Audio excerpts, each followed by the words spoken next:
Breaking news నడి రోడ్డుపై తల్లి కొడుకును దారుణంగా హత్య చేశారు. అందరూ చూస్తూ ఉండగానే కత్తితో పొడిచి చంపేశాడు దుండగుడు. సంగారెడ్డి జిల్లా గుమ్మడిదల సమీపంలోని వీరభద్ర కాలనీలో ఈ దారుణ ఘటన జరిగింది. పాత కక్షల నేపథ్యంలో నిందితుడు ఈ దారుణానికి పాల్పడినట్టుగా చెబుతున్నారు.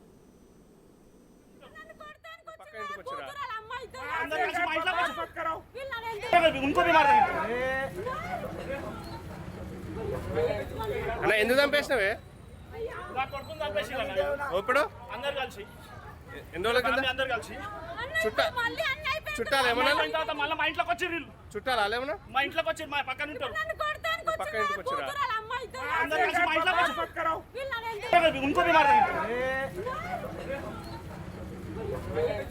అన్న ఎందుకు చంపేసినవే? నడి రోడ్డుపై తల్లి కొడుకును దారుణంగా హత్య చేశారు. ఇదే అంశంపై పూర్తి డీటెయిల్స్ ను మా ప్రతినిధి దుర్గారెడ్డి అందిస్తారు. దుర్గారెడ్డి చెప్పండి, విజువల్స్ లో చూస్తున్నాము, వాళ్ళు మాట్లాడింది కూడా మనం వింటున్నాము. అసలు అక్కడ అప్డేట్స్ ఏంటి? అసలు వాళ్ళు ఏం చెప్తున్నారు? పోలీసులు యాక్షన్ తీసుకున్నారా?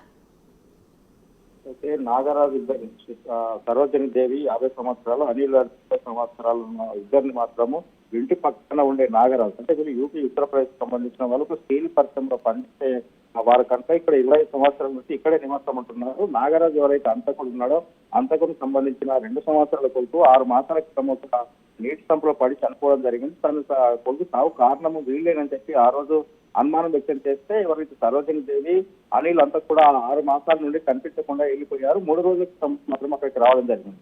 ఆ వచ్చిన తర్వాత కూడా 3 రోజుల నుంచి ఈ కుటుంబాల మధ్య గొడవలు జరుగుతున్నాయి. ఈ ఉదయం మాత్రం బయటకు వెళ్ళిన తర్వాత అనిల్ బండి మీద వస్తుంటే అడ్డుగించుకొని కారు మీద వచ్చిన ఎవరైతే నాగరాజు అంతా కూడా ఉన్నాడో అతని పొడిచే ప్రయత్నంలో తల్లి అడ్డు వచ్చింది. తల్లిని కూడా ఇద్దరిని కూడా పొడవడం జరిగింది. దాంతో పాటు ఇద్దరిని మర్డర్ చేసి ఆ తర్వాత పోలీసులు లొంగిపోయి తన కొడుకు చావుకు పరమైన కారణం వీళ్ళు ఏం చెప్తున్నారో అతని భార్య కూడా ఉదయం మాత్రం వాళ్ళ ఇంటికి వచ్చి కొంత గొడవ ఘర్షణ చేసే ప్రయత్నం కూడా జరిగినట్లుగా ప్రత్యక్ష తెలుపుతున్నారు. అదేవిధంగా మనం చూసినట్లయితే పోలీసు అదుపులో మాత్రము నాగరాజు ఉన్నాడు. నిజంగా పూర్తి వివరాలు కనుక్కునే ప్రయత్నంలో అయితే పోలీసులు మాత్రం విచారణ చేపట్టారు. అదే తర్వాత సరోజిని దేవి ఎవరైతే చనిపోయారో వాళ్ళ డెడ్ బాడీలను కూడా పోస్ట్ మార్టం తరలించారు. తర్వాత కేసు నమోదు చేసుకుని విచారణ మాత్రం వేగవంతం చేశారు.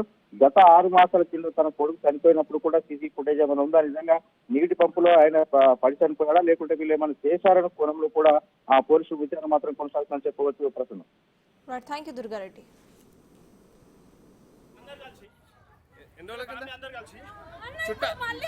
చుట్టాలు ఏమన్నా మళ్ళీ మా ఇంట్లోకి వచ్చి చుట్టాలు ఏమన్నా మా ఇంట్లోకి వచ్చి మా పక్కన ఉంటారు. పక్క ఇంటికి వచ్చిరా?